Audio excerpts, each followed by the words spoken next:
là-bas, moi je parle. C'est pas possible. Alléluia. La peur de difficulté sera pour toi un problème très sérieux. Si tu veux servir Dieu, il y a un héritage aussi des difficultés qui arrivent. Mais tu seras vainqueur dans toutes ces choses comme ceux qui nous ont précédés ont été vainqueurs. Alléluia. Amen. Alors, dans Acte 1, je vais vous donner un exemple de difficulté. Acte chapitre 15. Alléluia. Amen. Amen. Acte chapitre 15. C'est pourquoi, avec les faux enseignements qui se donnent, qui quand quelqu'un souffre, il y a nécessairement une malédiction. Il faut faire attention. C'est sûr que quelqu'un souffre, il y a nécessairement une malédiction. Il est venu voir Jésus-Christ, mais lui il est comme ça à cause. C'est les parents qui avaient péché. Dieu a répondu, c'est pas Jésus a dit, c'était pour glorifier le nom de Dieu. Tu peux voir un chrétien, dans son petit Joseph vivait dans nos jours aujourd'hui, quand il a été banni par ses frères, c'était une difficulté. Amen. Les gens peuvent dire Joseph était maudit, non? Banni par ses frères, on voit un jeune coqueur là, esclave, et puis on te regarde les dents, c'est comme un animal, et puis on t'achète, et puis. Amen. Mais il était dans le parcours de Dieu. Alléluia. C'est quoi faire attention aux faux enseignements. C'est vrai que quand tu as des difficultés, la première chose que tu fais dire, Seigneur, tu regardes ta vie. Tu t'examines. Si tu as commis des bêtises, tu demandes pardon au Père. Dieu te pardonne. Maintenant que tu es correct, mais la chose est là. Tu résistes avec la foi. Des fois, ça ne part pas. Des fois, Dieu te dit comme il a dit à Paul, ma grâce te suffit. Paul, s'il avait peur des difficultés, l'évangile que nous aimons de Paul, bien-aimé, ne nous serait jamais arrivé. Nous comprenez cela, mes bien-aimés? Alléluia. Ne serait jamais arrivé. Alors quand on vous enseigne, moi je suis pour la prospérité de l'esprit, de l'âme et du corps à 100%. Mais je sais aussi que les difficultés peuvent être là. Et même dans la voie des quelqu'un qui crée en Dieu, les difficultés sont là. Alléluia. Amen. Amen. Jacques prend l'exemple, dit, et vous vous souvenez de la souffrance et la patience que Job a eue à travers les épreuves et la récompense qu'il a eue à la fin. Parce qu'il a su vaincre la peur des difficultés. Il s'est plaint des fois comme on se plaint, mais dans son cœur, il savait que moi, je suis serviteur, j'appartiens à Dieu.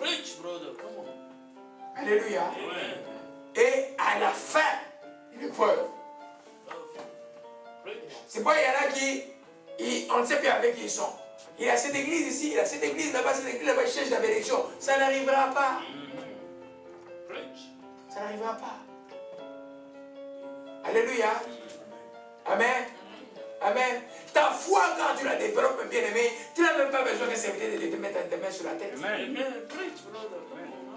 Alléluia. Amen. Amen. Alors, nous voyons, je parlais d'Acte 15, mais beaucoup d'exemples me sont venus à l'esprit. Amen. Acte 15. Ok, je dis Acte 16. Alléluia. Paul simplement et Silas en train d'annoncer la bonne nouvelle. Est-ce qu'il faisait du mal? Et il dit, femme, suivez, c'est les serviteurs de Dieu, suivez-les, ils vous montrent la voie du salut. Et c'est mauvais ce que la femme disait. Mais elle a dit plus je puis, Paul s'est retourné et dit, toi, esprit de Python, sors d'elle. Au nom de Jésus-Christ de Nazareth. Et la femme a été libérée de l'esprit de Python. Cet esprit faisait que cette femme pouvait dire même à ses maîtres tout ce qui va arriver. Ils avaient le temps d'écarter les choses, de bonnes choses. Elle était comme le bonheur venait d'arriver par cette femme-là. Mais quand le don est parti, le don démoniaque est parti, on a arrêté Paul. Cette femme est au ciel aujourd'hui. Mais on a arrêté Paul, on a commencé à les bastonner. Est-ce qu'il était dans la volonté de Dieu? Mais pourquoi il était en prison? Amen. Alors pourquoi, là je parle à quelqu'un là. Paul, quand il était dans la prison, il était de la volonté de Dieu. Mais pourquoi il était en prison? Mais pourquoi on l'a frappé? Vous savez qu'il n'était pas permis de frapper un Romain?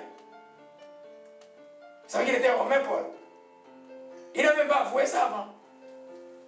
On l'a frappé. Alléluia. On l'a frappé et puis, oh, vers le milieu de la nuit, ils ont fait la bonne chose que toi tu dois faire, moi que je dois faire, quand les difficultés sont là. Ils ont commencé à louer Dieu. Louer Dieu. Des fois, quand vous perdez cet esprit de louange, ça devient dangereux. Commencez à louer Dieu. La Bible dit, vers le milieu de la nuit, ils ont commencé à louer Dieu, à chanter les louanges au Seigneur. Et tout à coup, la terre a tremblé et les chaînes sont tombées. Leur propre chaîne, même de tous les prisonniers. Et le geôlier a donné sa vie à Dieu. Alléluia. Amen. Père, Paul n'avait pas peur des difficultés. Et il détestait tout le monde qui avait peur des difficultés. Vous savez ça? Vous connaissez Jean-Marc, qui a écrit l'évangile de Marc? Dans les premiers voyages, ils sont partis avec Paul, avec Barnabas. Dans les deuxièmes voyages, Paul dit, non, ce petit-là, il nous a fouillé pendant qu'on était en difficulté. Je n'ai pas besoin de ton cousin qui part avec nous. Barnabas a choisi son cousin, ils sont partis. Des fois, dans les choses de Dieu, vous laissez une famille à côté. Amen. Il a pris Silas, ils sont partis. Amen. Dieu merci pour Jean-Marc. C'est pourquoi même si quand vous reprenez quelqu'un, il faut toujours le garder. Plus tard il a été utile. Je sais, il y a une personne ici que Dieu a fait une grâce très spéciale. Je ne dis pas ça. Ça me fait dans le cœur. Je vais dire ça, mais je ne vais pas dire. Amen. Alléluia. Dieu est bon. Amen. Amen. Des fois, il faut aimer la réprimande. La réprimande est source de bénédiction. Alléluia. Mais finalement, Jean-Marc, c'est lui qui a écrit l'évangile ici. Mais Paul ne voulait pas de lui quand il était peureux, quand il avait peur des difficultés. Alléluia. Amen. Amen. Donc, pour servir Dieu, comme dit, moi je suis appelé de Dieu. Sache que tu es appelé à la gloire, mais aussi aux difficultés. C'est clair. Alors quand les difficultés arrivent, ne commence pas à jeter le blâme sur tout le monde là. Toi, regarde que c'est lui qui t'a appelé. Alléluia. Amen. Troisième principe, troisième conséquence, tu n'auras jamais de progrès dans ta vie, si tu vois les difficultés. Amen. Si tu as peur des difficultés, il n'y aura pas de progrès. Amen. Préparez les choses, que ce soit les enfants qui vont à l'école, des examens, même pour ceux qui font des doctorats et des histoires, allez lire article par article. Tu as une recension de 100 articles avec un directeur dont la tête ne fonctionne pas bien. Amen. Et puis il va, il en voyage, il oublie tout ce que tu l'as dit, il revient, il te répond la même question, tu vas peut-être refaire la même chose 10 fois, ça devient embêtant. Mais toi tu persévères parce que tu as un but d'avoir ton diplôme. Amen. Alléluia. Vous savez que les profs ne sont pas aussi intelligents qui le croient là. Amen. Mais quand toi tu es étudiant là, toi sois soumis. Même il te demande de faire 3 fois la chose. Alléluia. Amen. Tu as fait un truc, tu as raté l'examen une fois. Non, non, non. La Bible dit simplement le juste tombe, cette fois il te relève. Recommence encore et fais-le. Alléluia. Tu n'auras jamais de succès. Des fois, Dieu peut vous envoyer faire, peut te dire, vas-y, il y a le succès devant. Mais tu vas, il y a un échec. Tu dis, mais c'est Dieu qui m'a dit. Oh, c'est Dieu qui m'a trompé. Alléluia. Amen. Il y a un texte, je n'ai pas pris la référence, je vais vous parler de ça rapidement pour gagner le temps, parce que le temps avance. Alléluia. Vous connaissez de ces prophètes d'Israël, dont la concubine avait été abusée dans une ville de Benjamin, qu'on avait coupé, il a coupé en 12 morceaux. Il a envoyé dans 12 tribus d'Israël. Et quand tout Israël s'est réuni pour aller faire la guerre à leurs frères, ils ont d'abord consulté, ils ont demandé la permission de Dieu. Dieu a dit, ok, allez-y. Mais les Benjamites, c'était l'armée de l'Éternel de Benjamin. Hein?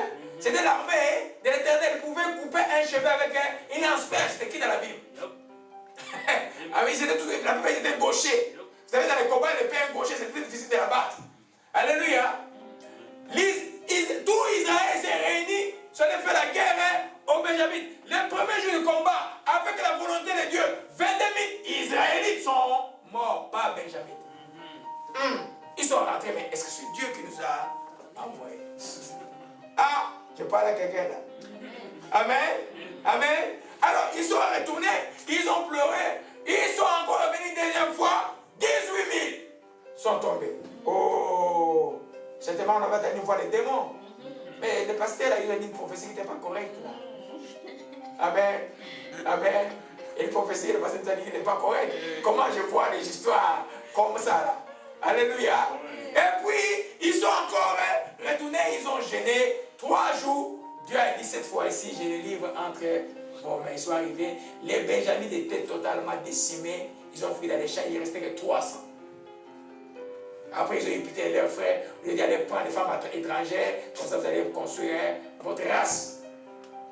Vous comprenez un peu les choses de Dieu. Des fois, c'est pas aussi, c'est pas noir, c'est pas comme les mathématiques là.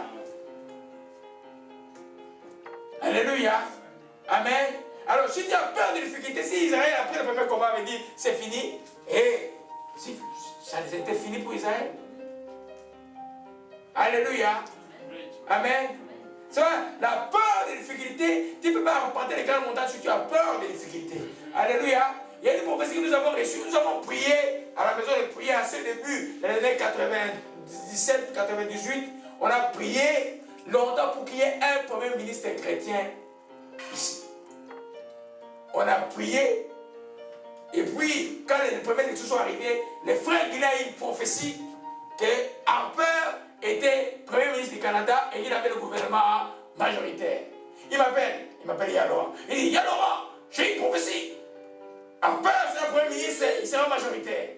Les jours des élections est arrivé, Harper était premier ministre, mais il n'était pas majoritaire. Alors le prophète était comme fatigué. Je lui ai dit non. La parole de Dieu, moi je te connais, tu es mon fils.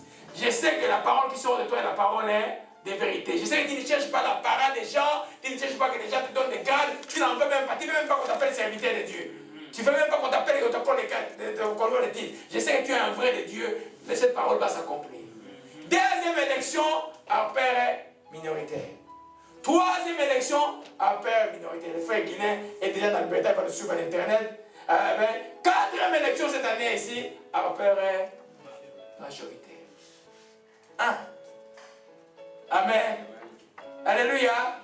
C'est pourquoi la confiance en Dieu doit être dans l'épreuve quelque chose de très fort. Qui sait en qui tu as cru? Comme Paul a dit, je sais en qui je cru, cette chose sera à mon avantage.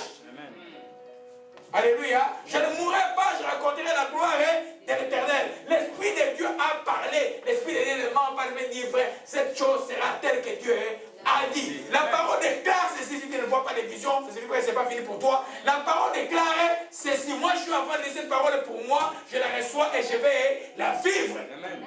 Alléluia. Amen. Amen. Amen. Quatrième chose. Alléluia. La peur des difficultés. Qui aime la pauvreté ici? Qui aime la pauvreté? Moi, je déteste la pauvreté. Parce que je vais aider les gens, je n'ai rien, ça devient. J'ai envie de m'arracher la barbe. Amen. Amen. J'aime parler de la pauvreté. Mais la Bible dit la peur des difficultés t'appauvrira. Amen. Proverbe 20, verset 13. Allons-y rapidement. Proverbe 20, verset 13. Amen.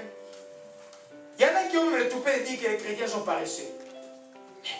Les chrétiens, c'est déjà de courager. Le livre qui enseigne